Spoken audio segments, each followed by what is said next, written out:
Hello everyone. So today we are gonna learn about R programming. So what is R programming? So R programming is a language designed for 1. Statistical computing, 2. Data analysis, and 3. Graphical representation.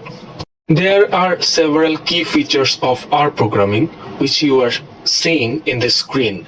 So there are basically 5, which are 1. Statistical analysis, 2. Data manipulation, 3. Data visualization, 4. Open source and free, and 5. Huge packages. So statistical analysis includes linear modeling plus nonlinear modeling, time series analysis and classification, and clustering. Then we have data manipulation, which includes helps in data cleaning and helps in transforming data efficiently. Visualization, ggplot2 and plotly allow you to create beautiful and formative plots.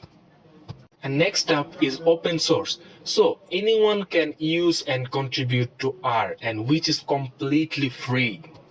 And last but not the least, huge packages, and which means thousands of packages are available on various types of analysis, including finance and machine learning.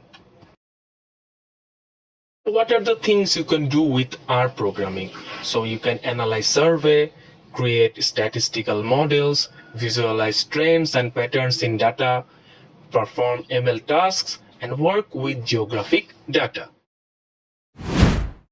Learning to R programming can be challenging as it is so broad. So there are lots of different paths, including course and study options, which can teach you learn R. If you like the video, please subscribe and it will mean a lot.